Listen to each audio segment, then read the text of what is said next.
మన స్నేహాన్ని బంధుత్వంగా మారుతున్నందుకు థ్యాంక్స్ రా. థ్యాంక్స్ తో సరిపెట్టి లాంఛనాలు కొట్టని మాత్రం ప్రయత్నం చేయొద్దే. మన మధ్య 70 ఊరుకో. బాగా చెప్పారన్నయ్య. మీ అమ్మాయి మా అబ్బాయికి నచ్చడమే మీరు మాకిచ్చే పెద్ద వరకట్నం. మీ సంబంధాలు ఎట్లు మీరే కుదిరి చేసుకున్నారు. కనీసం నా సంభావన నాకు ఇప్పిస్తారా? అది కూడా మీరే పని చేసుకుంటారా? పంతులు గారు, మీ మంత్రాలు మాకు అర్థం కాకపోవచ్చు, కానీ మీ బాధ మాకు బాగా అర్థమైంది. అదిగో పెళ్లి కూతురు వచ్చేసింది. అమ్మాయిని రెడీ చేసి తీసుకో. అలాగే రామా కీర్తి.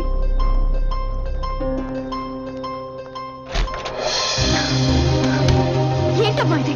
నా పెళ్లి చెప్పులు నాకు చెప్పకుండానే. కీర్తి, జాబ్ వచ్చే వరకు ఆగమంటే నీ అభిప్రాయానికి విలువిచ్చి ఆగాం, కానీ నీకు ఇప్పుడు జాబ్ కూడా ఉంది కదా. అమ్మా ప్లీజ్, ఇంకొన్నాళ్ళాగితే నేనే. ఇంకేం మాట్లాడక్కర్లేదు. బలవంతంగానో భారం వదిలించుకుందామనో నీకు ఈ పెళ్లి చేయట్లేదు. నా చేతులతో నా కూతురు పెళ్లి చేద్దాం అనుకుంటున్నాను తప్ప.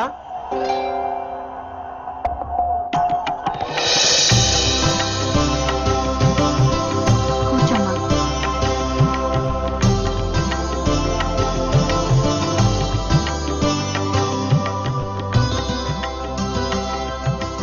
మా అమ్మాయితో ఏమైనా మాట్లాడాలా? మీతోనే మాట్లాడాలి. ఏంట్రా కోపదేశం మీ మామతో లవ్ స్టోరీలు ఏమైనా చెప్తా? లేకపోతే నీతో చెప్పుకుంటే.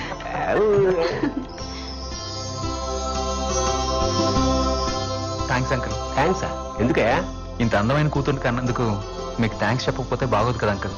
అయినా నా ఒక్కదే ఉంది, ఆవిడ కూడా. మీరు అడ్రస్ ఇస్తే నేను వెళ్ళి మాట్లాడతాను.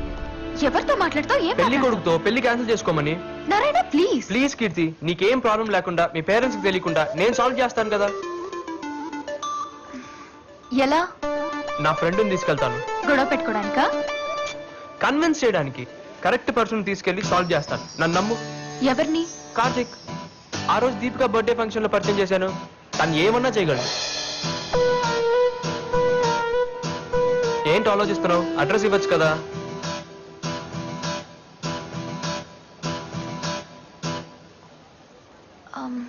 కాంప్లికేట్ చేయకు. సింపుల్ గా సాల్వ్ చేస్తాను, చూస్తుండు.